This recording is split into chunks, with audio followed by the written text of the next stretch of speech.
আলু ভাজা হচ্ছে।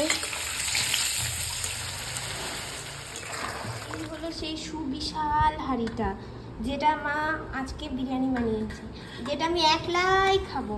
আমার চিকেন বিরিয়ানি খেতে অনেক ভালোবাসি, আমি অনেক ভালোবাসি, তাই মা আমার জন্য বানিয়েছে যেরকম চাই, রাইস আর আলু। আমি এক পিস চিকেনের সাথেই রাইস আর আলু খেতে ভালোবাসি। আর এই লেগ পিসটা কোথায় গেল? এই যে এবার মা আমার লেগ পিসটা দারুণ হয়েছে।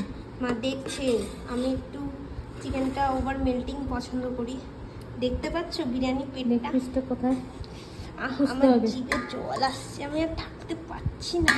ও হ্যাঁ, এই যে অনুভূতিটা, এটা কিন্তু বাইরের খাবারে আসে না। এই দেখো আমার মা আমার জন্য লেগ পিসটা বানাবে। দেখতে পাচ্ছ লেগ পিসটা? কে কে খাবে চলে আসো। আমার মা আমার জন্য আলুটা দিয়েছি। আলুটা এতটাই সেদ্ধ হয়েছে, মা তুললো সঙ্গে সঙ্গে নরম হয়ে গেছে। খুব গরম, ধরতে পারছি না। আর এই দেখো লেগ পিসটা, আহা! দোকানের বিরিয়ানি থেকে কোনো অংশেই কম লাগছে না। আমার মা দোকানের বিরিয়ানির থেকেও খুব ভালো বিরিয়ানি বানায়, হাইজিনিকভাবে, যেখানে ধুলো ময়লা থাকে না, কিচকিচু করে না।